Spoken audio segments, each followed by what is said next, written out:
само да спомнам, оти сега спомнавме неколку дебати што би требало да се водат во општеството, а не се водат. Еве ќе ви кажам една дебата која според мене погрешно се води во општество околу минималната плата. Значи, една година може би се води таа дебата. На крај синдикати се уклучуваат, минималната плата колку ќе биде сега 24-5 илјади, па требало да биде 30 и нешто илјади и така натаму. Значи, луѓе бре, не дека не треба да биде. Треба да биде платата и минималната, како што велиме. Меѓутоа, минимална плата е плата која во основа заинтересиран слој од граѓанството за таа минимална плата се луѓе кои или изгубиле работа еднаш два пати, или се со пониски работни квалификации и така натаму и така натаму. Не може цела економска реформа на државата да ни се сведе за дебата за минимална плата, која па ако сакаме еве да бидеме и на крај и политички аналитичари од тој тип, па ќе речеме дека не знам колку 30 на илјади луѓе треба да ја земаат од сите од тоа. И сега ние една година водиме дебата. Не сум за да не се води таа дебата, напротив сум и да се зголеми минималната плата. Но знаете што, деновиве, вака седиме на кафе со еден предприемач, го знае по широката јавност во Македонија, вели не е проблем тоа. За нас, за мене тоа века вели не е проблем. Меѓутоа, поентата е не ние да разговараме со потенцијалниот вработен кој ќе дојде кај мене за минимална плата. Ако ние разговараме за минимална плата, тој не ми треба. Така. Ако ние разговараме за 26-30 илјади денари плата, не ми треба. Мене ми треба работник на кој ќе му дадам 100 илјади денари плата. Ја ќе го можам да работам. Да. Да. И му реков на тој кандидат што дошол некој кај него, таму дошол да се пријави, оди, излези надвор и ако мислиш дека е лесен овој разговор што ти го кажувам, направи фирма, ти направи фирма и земи 10 вработени, подели ја платата, да видиме што ќе правиш. Значи, сакам да речам, вистинскиот начин, победничкиот мајндсет, ова, е вие да направите економија во кој работодавачите ќе даваат по 60, 70, 80 илјади денари плата. И повеќе. А не да разговараме ние за минимална плата. И ти секогаш ќе имаш демотивиран работник ако разговараш за минимална плата. Тоа се вика пазарот да одеде минималната плата, а не партијата. Да. Кај нас повторно сите бараат на одговорност да одлучи партијата. Али Петар, тоа ќе го имаш со структура на економија, а не ова што го имаме кај нас. Значи, овде кај што се случува. Сите чекаат од партијата, односно владата. Владата е партиска, политичка, значи од партијата. Како на времето во комунизмот, од сега чекаме да утврди минимална плата. Сега чекаме од сега, малце реновирана, со фасада сменета, шампите. И сега чекаме ние одлуки од таму. Зашто? Пазарот ќе утврди минималната плата. Квалитетен работник, самиот пазар ќе го награди и ќе му даде многу и да додадам тоа што сакав да речам. И многу е битно сега ти какви компании на сцената имаш. Дали се тие компании во фирмите во такви индустрии што можат да делат плата? Причината за сиромаштијата на работникот е во синдикатите. Тие се најголемите злоставувачи на потта на работниците. Измислени комунистички остатоци кои живеат од потта на работник кој не може да свати дека тие се пазарат со него за лични привилегии, а ништо направиле уназад децении и векови за работник. И така е за жал кај нас 35 години и тие се во рацете, кој како ќе дое на власт ги зима во рацете и им се манипулира. Македонски концепт кој би бил на власт, синдикатите ќе ги забраниме со устав, не со закон. Не може да ги забраниш, што е право на здружување. Ќе ги забраниме синдикатите како здруженија кои се непријателски определени на јавниот и интерес на човекот, на работникот. Ова голема тема се изфорсираат еснавски здруженија, здруженија на луѓе кои се организираат врз база на заеднички интерес и заедничка професионална определеност, и тие ќе ги застапуваат интересите на еснавот. Кога ќе се вратиме на еснавска основа, ние ќе имаме богати граѓани, богат народ. Се додека чекаме од партијата и од синдикатот да ни одлучи, ние ќе имаме сиромашни. Да затвориме оваа тема, има што уште да се говори секако. Јас би сакала и околу оваа ситуација на Блискиот Исток. Имавме седница на Советот за безбедност. Претседателката кажа дека е безбедносната состојба во државата стабилна. Денеска тука беше и генералниот секретар на НАТО Руте, кажа дека Македонија е верен сојузник на НАТО, дека НАТО ќе не брани, ако јас добро разбрав, сите членки ќе ги брани. Тој зборуваше и за ситуацијата во Иран и вели дека таа состојба таму може да влие и на Европа. Еве како гледате вие на сите овие случувања? Ајде со вас. Значи, ова е нешто што Треба ли да стравуваме и од што конкретно? Дали во делот за економијата или прво, имајќи предвид начинот и стилот на владење на американскиот претседател Трамп, ова требаше да се очекува, со оглед на тоа дека беше најавено и со оглед на распоредот на силите што беше во голем обем на Блискиот Исток. Она што и во тој контекст сакам да речем дека да повторам денеска и званиците македонски што рекоа, значи највисоките, дека еве сега се гледа вредноста на нашето членство во НАТО и чинот дека Руте дојде во Македонија, ја би рекол од нигде никаде во ова невреме, значи во Македонија и од тука ја прати пораката каде што треба секаде да стигне. Посетата била претходно планирана, претпоставам не е добро, тоа. без разлика. Минатата недела се најавуваше. Меѓутоа имаме невреме, подолго време, не само Иран, нели во тоа. Значи ова треба ние да го знаете што добро е што дојде Руте денеска тука и го каже ова што треба да го каже. Инаку што се однесува до Блискиот Исток, таму би требало таму според тоа што се гледа на теренот, американско-израелската коалиција се спрема за, како што велат тие, клучен напад врз Иран. Доправа ке следи, имаш информација дека Иран побарале Советот за безбедност да најде начин да запре војната, бидејќи тоа е... Не може, Трамп во две изјави одби и рече, и денеска мислам дека рече дека е доцна за преговори. Тие мора да дојдат до едно од трите сценарија, ако добро видов денеска. Едното сценарио е Првото сценарио е народот од внатре да го реши тоа, значи со бунт и да го смени режимот. Режимот не е сменет и после убиството, атентатот врз Ајатолахот и неговите соработници, режимот не е сменет, туку напротив има нова структура, нова екипа таму. Значи првото сценарио е народот да го смени тоа. Во второто сценарио е тоа би било да се разгори војната, и да бидат режимот да остане, а да бидат тие нуклеарни постојки уништени.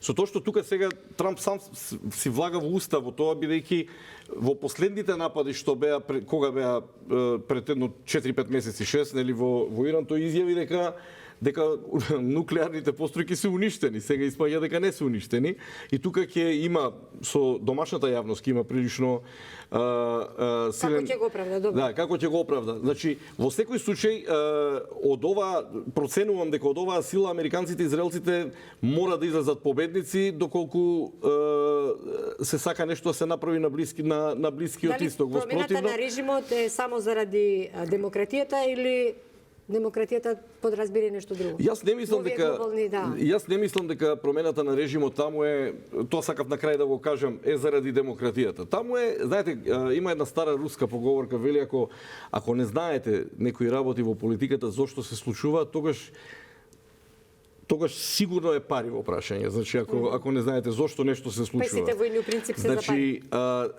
Овде не е ни демократијата, овде е режимот директно, треба да се сруши, да дојде друга екипа и таму тоа е слично како со Венецуела системот, значи кој зборува денеска за Мадуро? Дали некој го спомиња Мадуро? Ние не знаеме, можеби и на некоја плажа на Флорида.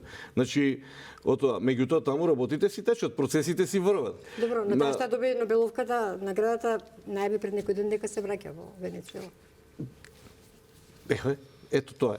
Значи, работата е овде, моја проценка е, тој не само моја, мислам, проценката иде на повеќе аналитичари во светот е дека најмалку, знаете што, демократија. Па само во последните 2 месеци загинаа преку 20.000 луѓе во Техеран. Значи, барем званичните податоци се такви, дека 20-30, за која демократија зборуваме? Значи, во ваква ситуација, кога сакате вие некој режим И ја мислам дека добро испадна сето ова со ништењето на режимот во Техеран, но работа на екипата што е на режим. Меѓутоа режимот не е паднат. Околу Хамни, да, луѓето тие што Да, и сега тука треба да се прати што ќе се случува следните денови. Моја проценка е дека тука американците и израелците ќе однесат победата, би требало тоа да биде. Но прашање е дали ќе заврши брзо и колку ќе треба бидејќи Би требало на крај да биде како со Венецуела. Значи, мислам дека не би требало долго да трае. Сега Богоевски. има една партија во Македонија, се вика Левица, сподели жалост за смртта на Алатолахот Хамнеи. Би сакал да прочитам нешто од уставот на Иран и од Хомеини, делото животно на кое е животен заставник Хамнеи. Страница 229, том 3. Полов однос со жена не е дозволен ако нема достигнато 9 години. Со 9 годишно дете може да имаш полов однос. Без оглед дали бракот е траен или привремен. Меѓутоа нема приговор за други сексуални задоволства, како што се свадосрасно допирање, прегрнување и триење, те молам, дури со Да не го кажуваме тоа дури сега, со доенче. Говорите. Ова е режимот на Иран. Ова левица во Македонија не го презентира. За ова искажаа жалење. За полов однос со доенчије.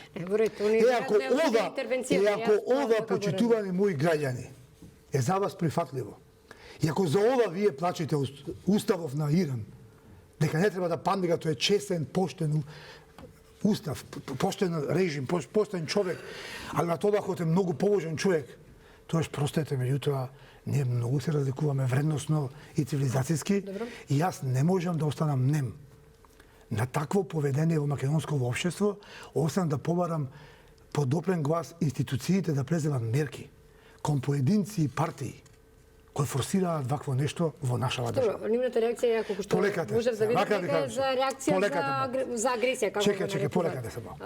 Пак повторно истиот проблем. Политика не ме интересира муабетов. Ама рековме, што рековме? Нема рековме, не рековме. Конкретно, имаме педофилски режим с кој го промовираат во Македонија. Ки има или ќе има одговорност бе уе? Во Британија таквите луѓе од Иран, што отидоа во Пакистан во Британија, денеска направија скандали во собранието во Британија. Воведоа шериотско право, бараат брак со брат и со сестра, бараат бракови со 9-годишни деца во Британија. Ќе прифатиме истото во Македонија? Партии како Левица, и тие поддржувачите на Хамас, што им се шетаат низ земјава, ќе им дозволиме ова да не го промовираат на нас во Македонија? Добро, да се И ќе се правиме, и кога ќе загини некоја жена или дете во иднина, кога некој девојче силовано 9-годишно ќе се убие, бидејќи уставот на Македонија ќе дозволува полов однос со 9-годишни деца. Дали ние тоа ќе се правиме дека сме од на Марс паднати? Ќе се чудиме од каде ни дошло тоа поведение на нас? Као што денес се чудевме за господјата со детенцето? Значи, пак не ги слушаме што зборуваме на време. Не се слушаме. И чиспани тој Петар Богоевски, лошиот, ѓубрето, ваквиот, таквиот, зборуваше пред неколку години за истото, ама ние не го шекалевме. Шо фактор е тој? Тој не е на власт. И? Вие реагирате за тоа? 5 години, видите, Македонија е денеска полна со комити. Од Пакистан, од Индија, од Сомалија. Сега денеска сретнав пред соборен храм 20 пакистанци. Ние ако не се свестиме, за неколку години ја добиваме британската ситуација кај нас. Од Непал, еден куп имаме такви кои доаѓаат. Ние ќе имаме за кратко време протести по Скопје, денеска имавме. Или како економиски работници, како доаѓаат? Ај сега да расчистиме ова дилема, бидејќи работници собрани во земја. Значи, ама и во Британија доаѓа како работници, па се не може крајот да му најдат. Значи, им го бараат крајот. Значи, пази, ти си во коалиција сега со ВМРО ДПМН, него. Ама тоа не значи дека таму беше речено дека нема такво нешто да се случи. Ама јас не реков дека ќе има. Не, за економски работници. Ја кажувам која е ситуацијата. Денеска имаше пред МНР протести. За Хамас поддршка. За ова што го прочитав поддршка. Дали МВР ќе ги уапси нив? Задуте на истите нив ќе му се приклучат исламисти во тие протести во Скопје. Да. И ќе имаме барање да воведиме шириетско право, да го суспендираме кривичен суд во Македонија и да дозволиме легализација на педофилија, пример. Тоа ни левица нема да го направи, не. И сега ние, ама се официјално левица застана за това. Што прочита? Ама чека сега, они не го Вие говорат сте- тоа, сега ти го вадиш тоа од уставот на Хамни или на Ама Тоиран вие- сега. ама Они ја ако го говорат штитам, за поврзува дека овие интервенцијата, чека, да. изразија жалење. Значи, повторно несериозен однос кон еден политичар е ова. Значи, или ќе не слушате што зборуваме, или воопшто да не прашувате за одговори.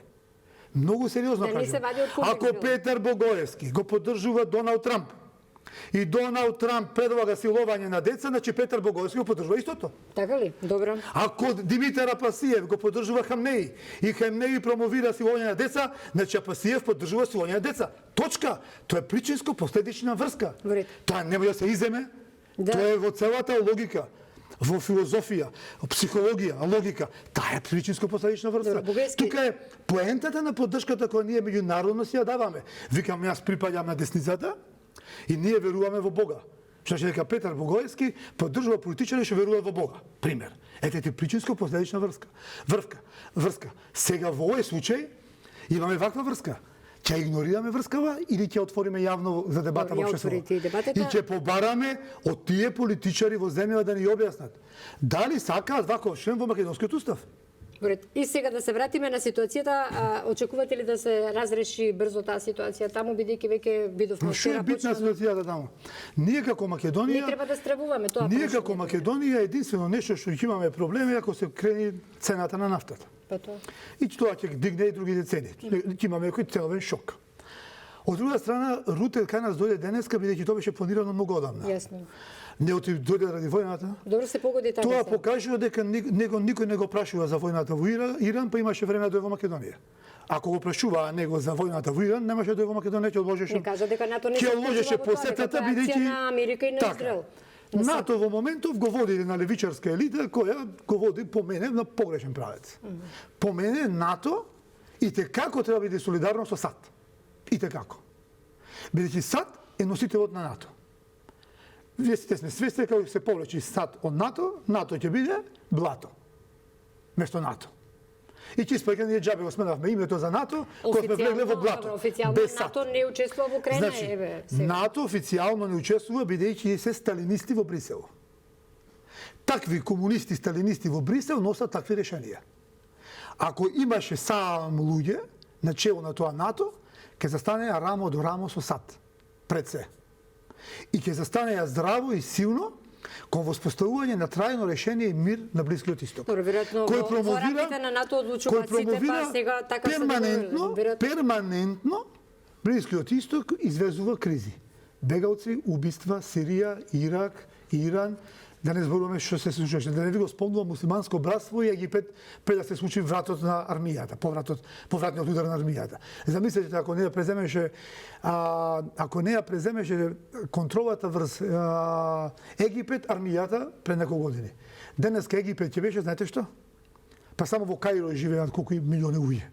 Денеска Египет ќе беше извозник на милиони терористи во Европа и бегалци. Ако е целта промена на Значи, режимот, веројатно треба да се значи, воспостави ние- таму влада која што САД- земјата ќе ја извади од криза и бидејќи за да не се случуваат во иднина и Второ, вакви ситуации на Блискиот Исток. Сите таму Претпоставувам тераат за свој поголем интерес. Русија тера свој интереси, Кина тера свој интереси, големите САД сили тера во свој принцип тоа го интереси. прават. Сите тераат свој интереси таму. Само ние македонците свој леп јадиме, туѓу гајле бериме. Се испотепа меѓу се по социјални мрежи македонци кој е за Иран, кој е за Техеран, кој е за Русија, кој е за Америка. Монти Пајтон. Уѓе бе македонскиот интерес кај. Абе македонскава кауза кај. Абе македонскиот концепт кај. Ние имаме ли концепт во нашите односи со арапскиот свет? Ние имаме ли визија кај одиме кон Араб? Ние градиме добри односи, сега гледам последно премиеров некои изјави имаше и средби со Емиратите. Емиратите се во моментов нападнати од Иран. Тие се со Значи со ние Соединените мораме да американски- застанеме на страна концептуално. На тие што го градиме добри однос, значи на страна на Емиратите. Кај го има тоа се ние со Емиратите ќе правиме бизнис, трговија и ќе гледаме да одиме како Македонија до поевтини ресурси, а во исто време македонскиот народ ќе ги плука нив и ќе ги штити нивите напаѓачи. Луѓе не сваќаат за сериозно по светов. Добро, секој Знаете човек има во право Вашингтон на што свој ми рекла мислење. последно? Петар не може владата да им диктира. Знаете што ми ќе рекла во мислат. Вашингтон последно? Станете прво македонци и ќе седнете достоинствено на масата она новата иницијатива на председателот Трамп. Америка прво, Македонија прво, да, тоа Значи, тој концепт. Значи, луѓе, Добро. кој ќе во наше име зборува Анкара, кој ќе во наше име зборува Белград, кој ќе во наше име зборува Софија, Тирана, не е битно кој.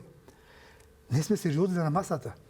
Не те сакаат американците на А масата. ние сами за себе не зборуваме. Па ние праќаме други да зборуваат во наше име, бидејќи сме цело време подизведувачи некога. Кога се научиме да бидеме своји на своето, ќе седиме, ако сме мала држава, ќе бидеме респектирани и ќе седиме достоинствено на таа маса предводена од САД, во тој совет безбедносен нов, промовиран од САД, гледате ги Косово седна на тој совет. А ќе речиш, тука некаде со нас во население може и помалку. Со помлада држава од нас. Ма седнаа бидејќи знаат кои се. Знаат што се косоварите. И знаат дека се партнери на САД. Ние знаеме ли на кого сме партнери? Не знам, прашајте. Ние секој ден плукаме по НАТО, а дадовме најголеми жртви да влеземе во НАТО. На владата. Затоа, Да, поддршката за со земање, стратешко поставување, сме се определиле за западни вредности. Сме се определиле за НАТО. Стратешко партнерство со тие земји. САД, Израел, Британија и најбитна е Вишеградската група по мене. Да се освестиме, да се посветиме како граѓани да имаме поддршка на тие партнерства и да се вложиме максимално кон градење на добар живот на нашите граѓани тука. Ние ова што го правиме веќе надвор од умот. Ке повторам, свој леп јадиме, туѓо гајле бериме. Експерти за руски ракети пред секоја операција имаме во Македонија. Тој од дома не излегол, не знае да пишува македонски јазик, експерти за ракети од Северна луѓето Кореја, имаат право да се Русија. зборуваат. Петар, сега Пази, па. тоа не може така. Сега им забраниме да зборуваат. А има да ги научиме. Што ќе Ќе ги притисниме на образование. Социализам, комунизам, што е ова? Па Тито Зборуваме за демократија, нели? Тито воведе вечерни школи за да описмени населението за да почне да зборува сериозни работи. Дајте луѓе, ако не оведеме ние вечерни школи, време е. Не може да продолжи оваа неписменост. Ова е хронична неписменост. Во ред, добро. Професор Шкарич така на факултет ни викаше. Колега, ние страдаме од неписменост, хронична неписменост. Будам Реалност свидетел е таа. Боговски, не дека сакам да не прекинам, имаме уште 7 минути до крајот на емисијата. Ве молам и при прашања, и при анализи, секогаш на прво место да го ставаме македонскиот интерес. Секако дека од македонскиот интерес. Би сакала околу деновиве беше актуелна темата со Артан Груби, до душа деновиве малку пласна оваа тема. Како гледате на враќањето, ја слушнавме партиите меѓусебно, дали се власта, дали имала договор, а овие дека се плашала опозицијата од тоа што ќе кажал Груби, човекот е во притвор, дали некои повисоки фактори се во игра Зиков во ситуацијава? Па таа состојба, искрено да кажем, и не ја следам многу. Факт е дека тој човек се врати назад. Имаше работа во Косово и мислам дека за година и неколку месеци ја заврши. Да, она што е според мене овде си имам ја и моја изјавата која нели пред си имам ја и моје мислење зошто се вратил тој човек, ќе кажи го го. кажам и тоа. Меѓутоа, пред тоа има еден принципиелен проблем овде, значи во која точка ни е државата ако уште еден системски проблем имаме. Не ни се безбедни животите на луѓето во државата, следствено и на инкриминираните лица. Значи, не може највисоките институции, најтајните институции во државата да ви дадат белешка во која не му се гарантира безбедноста на поранешен потпредседател на влада, и заради тоа не може да оди во шутка. Значи, тоа е несериозно. Досега за 35 години требаше да има специјални затвори. Дали сте виделе, го има веќе и во филмови, во серии го дават, српскиот специјален затвор, дали сте го погледнале? Дали сте го погледнале во Албанија затворот? Значи, овде како некој свесно и тоа да руши, се, за да утре има алиби да кажува во домашен притвор. Па уште и јалки ки им ставале, се има нова иницијатива, сега тука сме норвежани одеднаш, финци. Сега и јалки ки им ставале за одма да оди дома, да не оди по келии.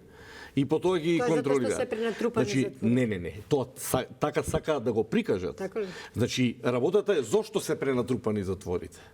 Што правевме ние 35 години? Проблем е затвор да направите. На толку украдени пари од оваа држава не можеше затвор да направат. Затвор, направите го. Толку украдени пари, ако велиш требаше патишта да направат. Ма во тој затвор еден ден и политички елити треба да одат, па за себе да го направат. За себе да го направат. Мислам, ние и во тој дел сме пеза.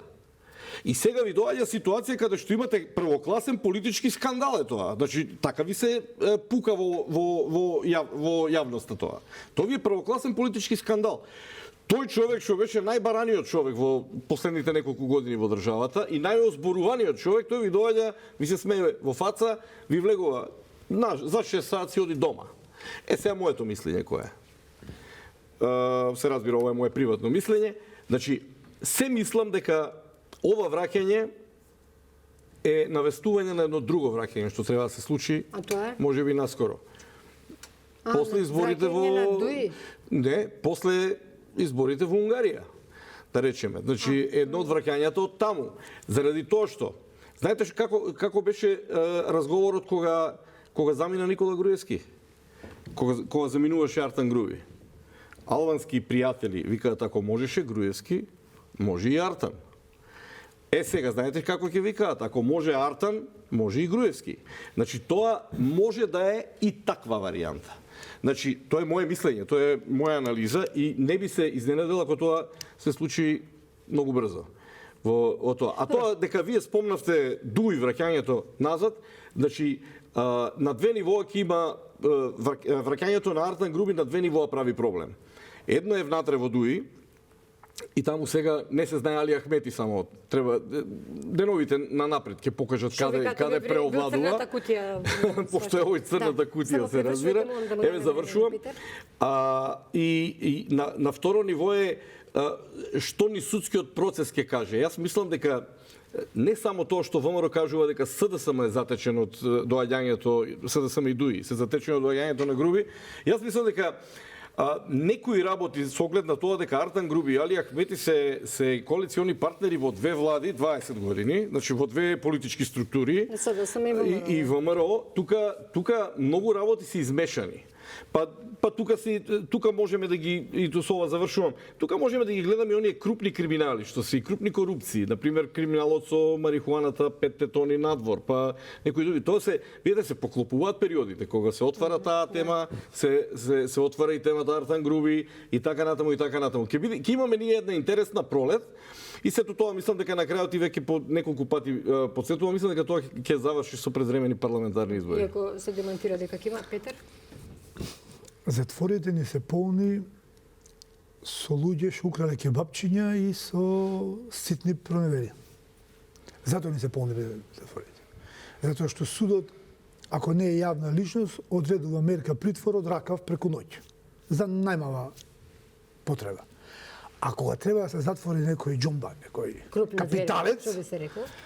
Тогаш алка, или имаме еден куп оправдувања, па нов тип на правила воведување и така натака. Ние реално во Македонија не владее правда.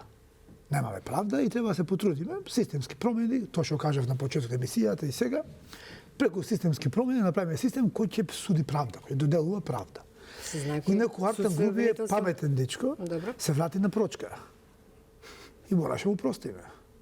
Веројатно Македонија пополека се движи кон теократија, па обвинителот имал предвид дека дечкото дојде на прочка и од религиозни причини му прости и побара да нема притвор. Друга причина правна не гледам, освен прочка.